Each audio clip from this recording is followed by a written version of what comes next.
느낌사라는 성도. 이 골로새서는 사도 바울이 로마 감옥에서 쓴 편지 중에 하나로 알려져 있습니다. 바울이 옥중에서 로마 감옥에서 쓴 편지 이 서신이 총 5개라고 그래요. 그래서 에베소서, 그다음에 빌립보서, 골로새서, 빌레몬서, 그리고 디모데 후서라고 합니다. 그래서 디모데 전서하고 후서하고 같이 쓴 줄 알았는데 저도 다시 찾아봤어요. 했더니 디모데 전서는 감옥에 가는 얘기가 전혀 없더라고요. 디모데 후서에만 그런 맥락이 좀 나오고 어서 오라, 너를 보내라 이렇게 나오고 있습니다. 이 골로새 교회는 바울이 세운 교회가 아니었다라고 되어 있습니다. 바로 에바브라에 의해서 세워진 교회였습니다. 그러나 에바브라는 사도 바울로부터만은 그리스도에 대한 가르침을 받았고 그 받은 바 복음을 가지고 와서 이 골로새라는 지역에 와서 복음을 전함으로 해서 골로새 교인들이 모이게 됐고 교회가 세워지게 되었는데, 그런데 그의 말씀에 대한 깊이가 좀 덜했겠죠. 그래서 많은 은혜를 받고 주의 말씀을 전하고 성도들을 깨우고 하는 일을 했음에도 불구하고 이 골로새 교회에는 갑자기 들이닥친 이단으로 인해서 어려움을 겪게 됐습니다. 바로 그 사실을 에바브라가 사도 바울에게 인편으로 소식을 전했습니다. 그 소식을 듣고서 사도 바울이 지금 골로새 교회를 바로 세우기 위해서 편지를 써서 보낸 것입니다. 어디에서요? 감옥에서. 에바브라에게서 받은 복음으로 잘 자라가던 골로새 교회였는데 그 교회 안에 어느새 잘못된 철학과 유대주의적인 의식주의와 그리고 천사숭배 같은 신비주의가 침투했고 거기다가 금욕주의가 등장을 했습니다. 그래서 어느덧 그것이 교회 안에 뿌리를 내리려고 하는 그런 시점에 있었습니다. 이기의식을 느꼈던 에바브라가 사도 바울에게 도움을 청했고 그래서 이제 편지를 쓴 것이죠. 이 편지의 사도 바울은 성도들의 진정한 목표가 되는 예수 그리스도의 탁월성을 논증하면서 성도들은 오직 그분만을 섬기며 경배해야 된다는 사실을 강조하고 있습니다. 자, 골로새 교회가 막 그 문제점이 있다고 그랬죠. 과연 그 문제점들이 과연 무엇일까요? 예나 지금이나 하나님의 교회라고 하는 것은 항상 사탄의 공격의 하나의 표적이 되고 있습니다.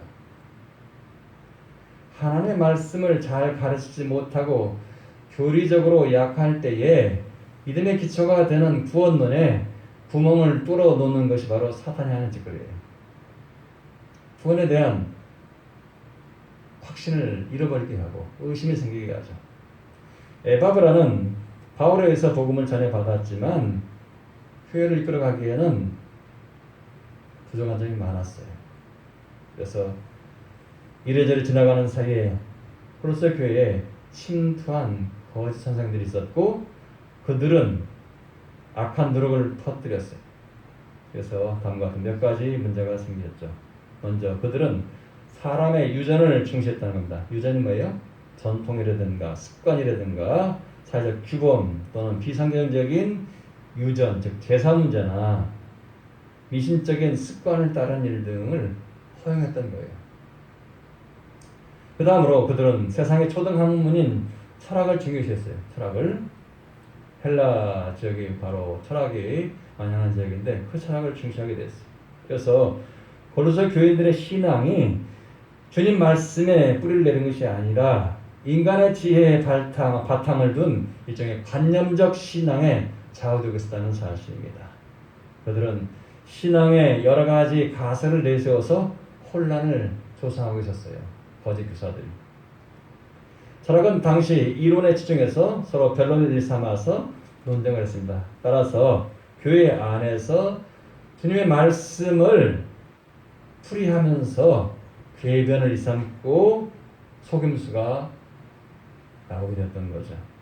따라서 사도 바울은 이와 같은 철학을 세상의 초등 학문이라 라는 말로 경시했어요.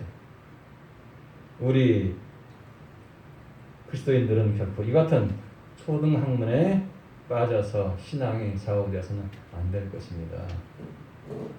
성경 말씀보다도 어떤 잘못된 거짓 선지자, 거짓된 일을 가르치는 목사들의 말에 그냥 신앙이 좌우되어 가지고 성경 볼 생각도 안 하고 아무리 옆에서 가르쳐줘도 알지를 못하고 분별을 못해요. 그러니까 다툼이 생기는 거죠. 위기의 때인데 불구하고 그런 일이 벌어져요. 그리고 이들 거짓 선생들은 성도들에게 또 한 가지 천사를 숭배하러 가르쳤어요. 천사는 하나님의 택한 자의 구원을 위해서 하나님께서 부르신 영이 전하지 않아요. 그리고 그 천사는 하나님의 택하신 백성의 뭐예요? 심부름꾼, 중해지하지 않아요. 도움이죠. 신앙을 세워주기 위한. 그래서 결코 우리 신앙의 경배 대상이 아니라는 사실이에요. 그런데 불구하고 유대주의자들은 유대 풍습에 따라서 천사를 숭배했기 때문에 그걸 그대로 초대 기독교에 가지고 들어왔던 것입니다. 사도 요한도 천사로부터 어떤 계시를 받았을 때 그 천사에게 머리를 숙이고 엎드려서 경배하라고 했어요. 그때 천사가 사도 요한을 향해서 뭐라고 말했습니까? 나는 너와 및 예수의 증언을 받은 네 형제들과 같이 된 종이니 삼가 그리하지 말고 오직 하나님께 경배하라. 예수의 증언은 예수의 영이니라 이렇게 말했던 것을 알 수가 있습니다. 스스로가 종이라고 이렇게 천사가 말을 해요. 또한 이들은 어떤 율법적인 계율을 강요했습니다. 율법의 계명은 우리에게 구원을 이루는 요소가 결코 아니라는 사실입니다. 율법은 그 계명이 엄격해서 인간에게 외식을 주장할 뿐만 아니라 구원의 확신을 주지 못해요. 우리 그리스도인들은 율법의 계명에 얽매이는 생활을 해서는 결코 안 될 것입니다. 한번 생각해 보세요. 613가지가 유대인들이 믿었던, 따랐던 계명이에요. 율법이에요, 율법. 근데 그것이 다 뭘로 이루어졌어요? 대부분 인간의 생각에 의해서 이래서는 안 된다, 저래서는 안 된다, 뭐 하지 말라, 뭐 해라, 그렇게 하는 게 너무 많았어요. 심지어 주일날, 안식일날 생명을 살려야 되는데 불구하고 몇 걸음 이상 걷게 되면 그 일이 되니까 하지 말라라고 했어요.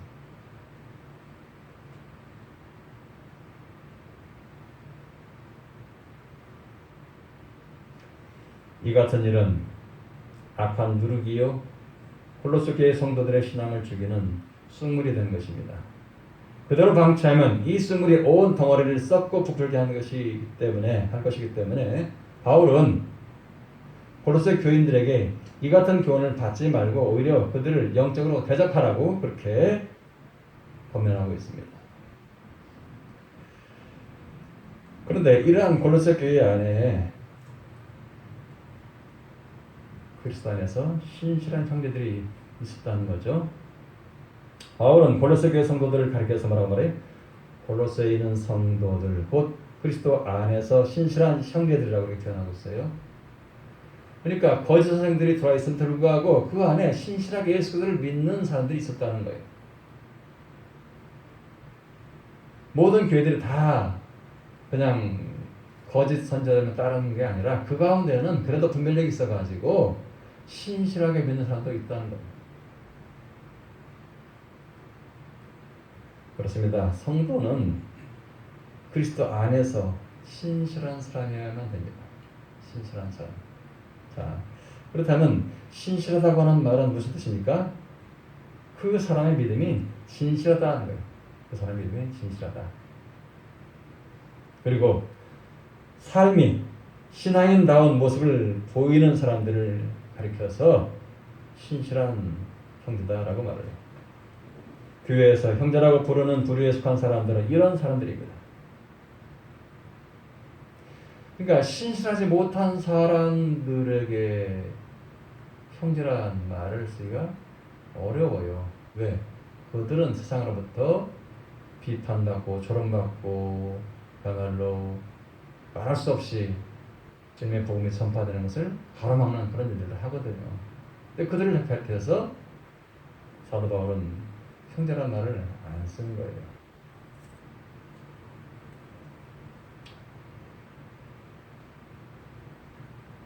그러므로 거짓된 믿음을 갖거나 그의 생활이 복음에 맞지 않은 사람들에 대해서 뭐라고 말해?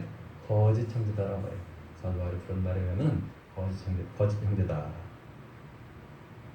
우리는 서로가 서로에게 거짓 형제로 교제를 해서는 안 될 것입니다. 신실한 형제가 될 것입니다. 신실한 형제들로서 사랑하고 교제하는 그런 교회를 이뤄가야 할 것입니다. 사도 바울은 바로 이와 같은 신실한 형제들에게 우리 아버지 하나님으로부터 은혜와 평강이 너희에게 있을지어다 라고 하는 말로 축복을 했습니다.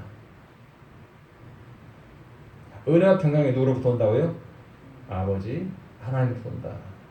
그런 은혜와 평강이 너희에게 있을지어다 라고 축복을 했어요. 그 당시 골로새 교회에 많은 이단자들이 활동을 했어요. 그 교회를 어지럽혔어요.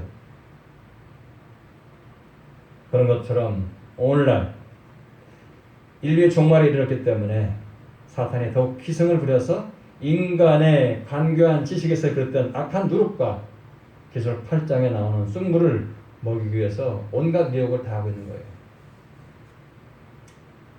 그러므로 진실한 그리스도인이라고 할 것 같으면 오늘 본문을 잘 읽고 듣고 깨달아서 그리스도에 대한 올바른 믿음을 단단히 붙잡아야 될 것입니다. 자, 그렇다면 사도 바울이 원하는 그리스도의 신실한 일꾼이 있습니다. 일꾼의 상이 있어요. 사도 바울에 의하면요, 그리스도의 신실한 일꾼이라는 칭호를 들으려면 여러 가지가 있는데, 첫째는 예수 그리스도의 좋은 병사가 되어야 된다고 말해요. 예수 그리스도의 좋은 병사가 되어야 된다. 바울은 디모데에게 네가 그리스도 예수의 좋은 병사로 나와 함께 고난을 받으라라고 했습니다. 디모데서 보면 나오죠. 그리스도의 신실한 일꾼이 되려면은 자기 생활에 얽매여서는 안 된다는 겁니다. 자기 생활에 얽매이는 자는 생기를 메고 장기를 들고 붙잡고 뒤를 돌아보는 그런 자가 된 거죠. 그런 자는 주님의 일에 합당한 일꾼이 될 수 없다는 겁니다. 그리고 병사로 모집한 자를 기쁘게 하는 생활을 해야 된다는 거죠. 자신의 기쁨을 구하는 자는 하나님을 기쁘시게 하는 생활을 결코 할 수가 없습니다. 오늘날 광화문에서 애국운동하고 뭐 하면서 자꾸 하나님 이름으로 들먹이는 사람들이 뭘 기쁘게 하는 거예요? 하나님 기쁘시게 하는 거예요? 아니요. 자신을 기쁘게 하는 거예요. 자신의 사상을 기쁘게 하고 자신의 사상을 통해서 온 세상 사람들이 이리 움직이고 저리 움직이는 걸 보면서 기뻐하는 거예요. 자신의 활동력, 자신의 활동 영역을 넓히는 것에 기뻐하는 거예요. 어제도 그것이 알고 싶다에 나오더라고요. 건강한 목사에 대해서 사랑제일교회에 대해서 나오더라고요. 그런데 뭐예요? 하나같이 거짓말이에요. 입만 열면 거짓말이에요. 참 답답하고 참 안타까운 일이죠. 그 예배 시간에 그런 얘기를 하더라고요. 자신이 교회를 개척해서 건축을 할 때 모든 걸 다 해가지고 심지어 자기 부인 사모가 무슨 사모인데 피아노 전공이에요. 근데 그 피아노 그거를 팔아서 헌금을 했다고 해요. 그리고 성도들은 알기를 그는 지금 불과 17평짜리 집에 산다고 이렇게 얘기를 했는데 나중에 보니까 그 사무 이름으로 저쪽 성수동인가 어딘가에 200 몇십 평방미터? 한 80평, 100평 가까이 되는 그런 고급 주상복합 아파트에 이름을 사놨더라고요. 물으니까는 그건 자기는 모르는 거라고, 자기는 모르면서 장롱지를 사놨다고 이렇게 그러더라고요. 어떻게 자신도 모르게 살 수 있겠어요? 그거 살려면 다 뭐가 들어가요? 인감증이 들어가고 다 띄워져야 되는데 어떻게 모른다고 할 수가 있어요? 입만 열면 거짓말 하는 거예요.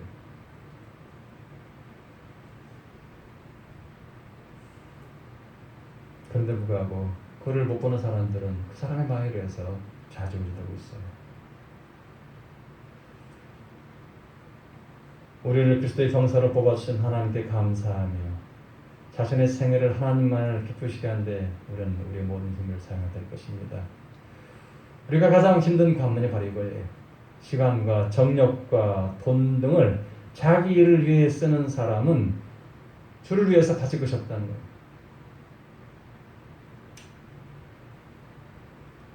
그리스도의 일꾼된 자로서 인정을 받으려면 자기 스스로 사도 바울과 같은 심정으로 복음의 빚진 자라는 사실을 깨달아야 됩니다. 내가 하나님으로부터 1만 달란트의 죗값을 탕감받은 것처럼 다른 사람들도 하나님께 1만 달란트의 빚을 지고 있다는 사실을 알아야 돼요. 그런데 그들은 이 사실을 모르고 있고 여전히 복음을 외면하고 있습니다. 이 엄정한 사실을 그들에게 알려주지 않으면 그들의 빚이 결국 내 빚이 된다는 사실을 알아야 됩니다. 그래야 복음을 전할 수 있는 신실한 일꾼의 사명을 감당할 수가 있는 거죠. 예수님께서 말씀하신 잃어버린 동전의 비유, 문화의 비유는 나에게 맡기신 잃은 양에 대한 생명을 내가 반드시 찾아야 된다는 사실을 알려주는 경종의 말씀입니다. 그러므로 우리가 무엇 사람들에게 복음의 빚을 지고 있다는 사실을 믿고 책임감에 투철하지 않으면 우리는 신실한 일꾼이 될 수가 없습니다. 골로새 교회의 에바브라는 바로 이런 심정으로 교회를 섬겨왔기 때문에 사도 바울로부터 신실한 일꾼이라는 인정을 받은 것이었습니다. 또 신실한 일꾼이란 그리스도의 고난에 기쁜 마음으로 동참하는 성도를 가리킵니다. 예수님은 자신의 남은 고난을 우리를 위해서 교회에 남기셨다고 이렇게 말씀하셨어요. 우리가 그리스도의 고난에 동참하는 이유는 사도 바울이 분명히 밝혀주고 있습니다. 로마서 8장 17절에 나오는 말씀 보시면요. 자녀이면 그리스도와 함께한 하나님의 상속자이니 우리가 그와 함께 영광을 받기 위하여 고난도 함께 받아야 될 것이다. 바로 이 말씀 때문에 우리는 신실한 일꾼이 되기 위해서 그리스도의 고난에 기쁜 마음으로 동참을 해야 한다는 것입니다. 예수께서도 나로 말미암아 너희를 욕하고 박해하고 거짓으로 너희를 거슬러 모든 악한 말을 할 때에는 너희에게 복이 있나니 기뻐하고 즐거워라 라고 이렇게 말씀하셨습니다. 그렇게 하면 그리스도가 받으신 그 영광에 우리가 그리스도와 함께 참여할 수 있다라는 뜻입니다. 이에 대해서 예수님은 라우디아 교회를 향해서 이기는 자에게 주실 상급에 대해서 이렇게 말씀하세요. 이기는 그에게는 내가 내 보좌에 함께 앉게 하여 주기를 내가 이기고 아버지 보좌에 함께 앉은 것과 같이 하리라. 이 약한 세상을 우리는 이겨야 됩니다. 거짓이 난무하는 이 세대, 사탄이 모두를 미혹하고 있는 이 시대, 우리는 믿음으로 이겨야 합니다. 그리고 그렇게 이기려면 우리가 바로 주님이 주신 그 상급을 바라볼 수 있어야 됩니다. 요즘이 바로 그런 때입니다. 교회가 코로나 바이러스를 터뜨린 주범으로 인식되어 가지고 어디를 가든지 교회를 다닌다고 하거나 예수 믿는다고 말하기조차 두렵고 힘든 시대가 되었습니다. 그래도 우리는 믿음을 지켜야 됩니다. 그리고 세상이 우리를 향해서 욕하고 조롱하면 묵묵히 그것들을 다 받아내야 합니다. 결코 그들과 대항해서 싸워서는 안 될 것입니다. 주님은 이때를 통해서 우리 그리스도인들로 하여금 겸손히 더 낮아지게 만드시는 것입니다. 우리의 권리를 주장할 필요가 없어요. 우리가 권리를 주장할수록 그들은 더 교회를 멀리하고 달아날 뿐입니다. 시간이 지나면 하나님께서 우리의 억울함을 밝혀주십니다. 그리고 우리에게 마땅한 상급을 주십니다. 우리는 주님께서 이기는 자에게 주실 상급을 바라보면서 이 어려운 시기를 극복해야 할 것입니다. 사도 바울은 6절에서 에바브라가 골로새 교회에 복음을 전하면서 맺은 열매에 대해서 말해주고 있습니다. 신앙의 삶에는 믿음의 열매가 맺힌다는 사실이에요.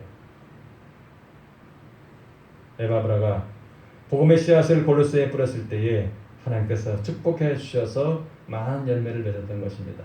우선 골로새 교회 성도들은 에바브라가 전하는 그리스도의 복음을 듣고서 하나님의 은혜를 깨달았다 이렇게 말씀합니다.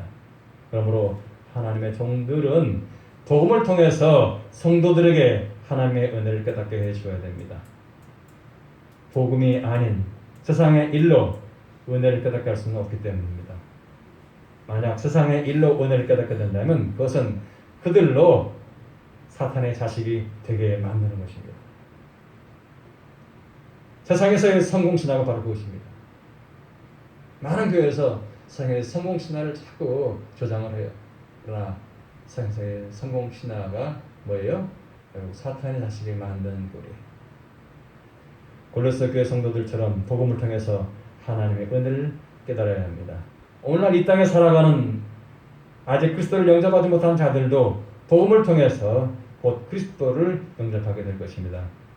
그들도 어느 땐가는 하나님의 은혜를 깨닫게 될 것입니다. 마침내 그들도 신실한 그리스도의 일꾼이 될 수가 있습니다.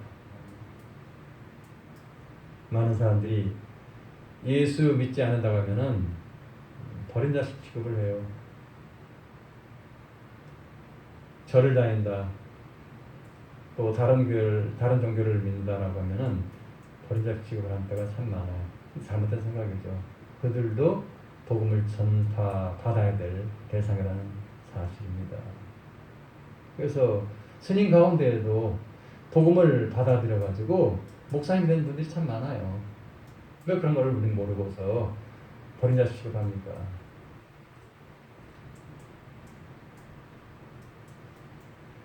사도 바울은 복음을 들어서 그리스도를 영접한 자들은 열매를 맺어 자란다고 그렇게 말하고 있습니다. 복음은 우리에게 그리스도의 새로운 생명을 공급해 줍니다. 주님은 복음을 받아들인 자들로 하여금 새 사람의 삶을 살게 합니다. 이것이 복음으로 자라가는 성도의 모습입니다. 골로새 교회 성도들은 이처럼 자기도 모르는 사이에 그리스도 안에서 성장하는 믿음의 사람들이 되었던 것입니다. 그렇다면 오늘날 우리들도 성장하는 믿음의 사람들이 될 수 있을 것입니다. 아니, 우리의 믿음도 반드시 성장해야 됩니다. 만약 10년, 20년을 믿고 30년을 믿어도 하나도 변하지 않고 옛사람의 성장을 그대로 지니고 있다면 그는 그리스도의 사랑과 은혜를 받은 자다운 그리스도의 향기가 나타나지 않을 뿐더러 예수 그리스도의 복음을 알지 못하고 그동안 교회 생활만 했을 뿐 하나님을 아버지로 모시고 그리스도의 말씀을 따라 살지 않았던 것입니다. 그 사람은 새 생명이 자기 안에서 자라는 것을 마치 엉겅퀴나 가시떨기같이 새 생명의 결실을 막았던 율법적인 신앙생활을 한 것에 지나지 않습니다. 스스로가 자신의 성정으로 믿음이 자라는 것을 억눌렀던 거예요. 율법적인 계명만 그런 신앙생활을 했던 거죠. 그래서 산악하게 이루 말할 수 없어요.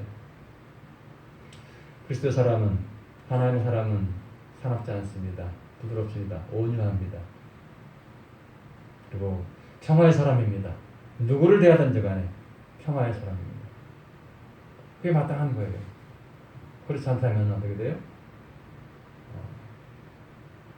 하나님의 사람으로서의 모습을 드러내지 못하는 거죠.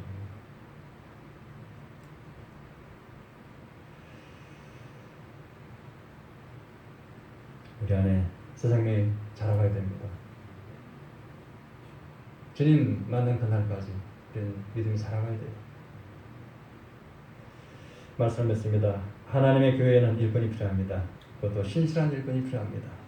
이들에 의해서 하나님의 교회는 운영되어가야 합니다. 신실한 일꾼 한 명의 가치가 어느 정도 될까요?